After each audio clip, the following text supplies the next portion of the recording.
नमस्कार दोस्तों, आज इस वीडियो के अंदर मैं आपको एक नई अपडेट के बारे में बताने वाला हूं।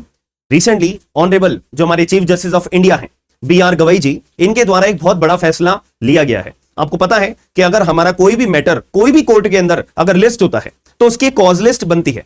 कि कॉज लिस्ट का मतलब होता है कि मेरा जो मैटर है वो पर्टिकुलर इस कोर्ट के अंदर है, ये जज साहब मेरे इस मैटर की सुनवाई करेंगे तो उसमें मेरा जो मैटर है वो कौन से नंबर पे है, मतलब मेरा नंबर जो है कौन सी बारी पे आएगा।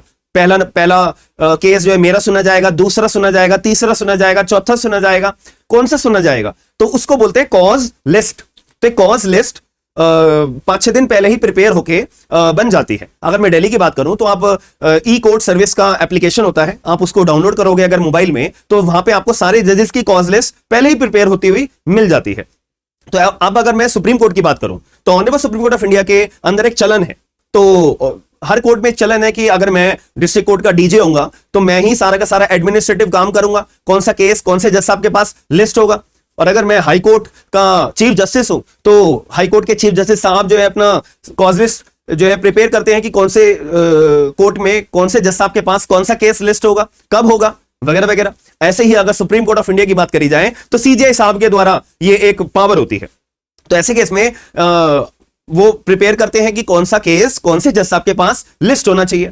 अब यहां पे एक मुद्दे वाली बात ये होती है कि कभी कभी कॉज लिस्ट बनने से पहले सुबह सुबह जो है जो सीनियर एडवोकेट्स होते हैं, जो बहुत पॉपुलर एडवोकेट्स होते हैं, जिनकी फेस वैल्यू बहुत अच्छी खासी होती है, तो वो जो है अर्जेंट लिस्टिंग की रिक्वेस्ट डालते हैं कि जज साहब मेरा ये बहुत जरूरी मैटर है, आप इसको आज की आज में ना कोई भी मतलब आज की आज में इसको लिस्ट कर दीजिए। अब कौन से जज साहब के पास लिस्ट करेंगे वो CJI साहब डिसाइड करेंगे। तो कॉज लिस्ट के जो ऑलरेडी प्रिपेयर्ड हो चुकी है, तो अगर कोई अर्जेंट मैटर लिस्ट करना होता है अर्जेंट लिस्टिंग के लिए, तो वो कॉज लिस्ट जो बन चुकी है उसमें ऐड कराने का काम CJI साहब का भी बहुत बड़ा अपना रोल प्ले होता है। तो ये ऐसा चलता है। तो यहां पे मैंने एक बात बोली है कि जो सीनियर एडवोकेट्स होते हैं, जो प्रोमिनेंट एडवोकेट्स होते हैं, जिनकी फेस वैल्यू अच्छी होती है, वो जाते हैं सुबह सुबह अर्जेंट लिस्टिंग के लिए अपनी रिक्वेस्ट डालने के लिए। अब यहां पे CJI साहब ने बोला है कि भाई ये जो काम है ना, ये काम एक सीनियर एडवोकेट को करने की जरूरत नहीं है, एक फेस वैल्यू वाले एडवोकेट को करने की जरूरत नहीं है। ये सारा का सारा काम जो सीनियर एडवोकेट के द्वारा किया जाता है हम रद्द करते हैं, बार लगाते हैं सीनियर एडवोकेट्स को। ये अर्जेंट लिस्टिंग की रिक्वेस्ट हमारे पास डालने के लिए हम ये बैन लगाते हैं, बार लगाते हैं कि अब जो है सीनियर एडवोकेट ये काम बिल्कुल नहीं कर पाएंगे। तो अब करेगा कौन?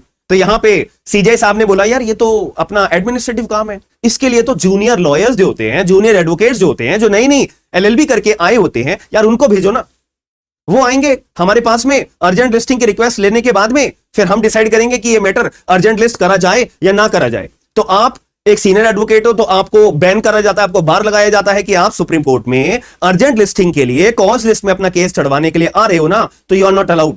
आपको अपने जूनियर एडवोकेट, जूनियर लॉयर को ही भेजना पड़ेगा। तो ये एक मतलब तरह से एक ये राइट, एक प्रिविलेज जूनियर लॉयर्स को, जूनियर एडवोकेट्स को सुप्रीम कोर्ट ऑफ इंडिया के CJI साहब जो है उनके द्वारा दे दिया गया है। तो अब आपका क्या विचार है इस पॉइंट ऑफ व्यू के रिगार्डिंग, मुझे जरूर बताइएगा कि ये जो कदम लिया गया है CJI साहब के द्वारा। एक तरफ तो CJI साहब ने बोला कि लॉ स्टूडेंट्स को बैन कर दिया जाए, कि लॉ स्टूडेंट्स की एंट्री बिल्कुल बैन कर दी जाए, यू आर नॉट अलाउड। दूसरी तरफ जो जूनियर लॉयर्स हैं उनके लिए एक फायदा पहुंचाने के लिए एक बात यहां पे रख दी गई है कि अगर अर्जेंट लिस्टिंग करानी है तो केवल और केवल एक जूनियर एडवोकेट ही कराएगा, जूनियर लॉयर ही कराएगा, और कोई व्यक्ति नहीं कराएगा। सीनियर एडवोकेट को बार किया जाता है। तो ये ऑफिशियल नोटिफिकेशन अभी मंडे तक रिलीज हो जाएगी। मैं आपके अपने टेलीग्राम पे ऑफिशियल नोटिफिकेशन भी जारी कर दूंगा। CJI साहब ने अपने कोर्ट मास्टर को बोला है कि कोर्ट मास्टर साहब ऑफिशियल पूरी की पूरी ऑफिशियल नोटिफिकेशन मंडे तक आप रिलीज कर दीजिए। ये जो बात मैं आपको बता रहा हूं ये तो ओरली बता रहा हूं, बट ऑफिशियल नोटिफिकेशन मंडे तक आ जाएगी, मंडे या ट्यूसडे तक आ जाएगी। और वो ऑफिशियल नोटिफिकेशन मैं आपको अपने टेलीग्राम पे जरूर शेयर कर दूंगा। तो जो लोगों ने ज्वाइन नहीं करा है तो आप लोग मेरा टेलीग्राम ग्रुप भी ज्वाइन कर लीजिए। और आपका क्या मानना है इस पूरी पर्टिकुलर न्यूज के बारे में तो मुझे जरूर बताइएगा। और जो लॉ स्टूडेंट्स को बैन करा हुआ है उसके बारे में मैंने अपनी वीडियो एक सेपरेट बना के आपको अपडेट जरूर कर दिया था। तो आप लोगों को क्या मानना है, और साथ में वीडियो को अपने करीबी दोस्तों को शेयर करके इस अपडेट के बारे में जरूर बताइएगा कि एक प्रिविलेज जूनियर लॉयर्स को मिल चुका है, CJI के द्वारा दिया जा चुका है। हम मिलते हैं नेक्स्ट वीडियो के अंदर। थैंक यू, धन्यवाद।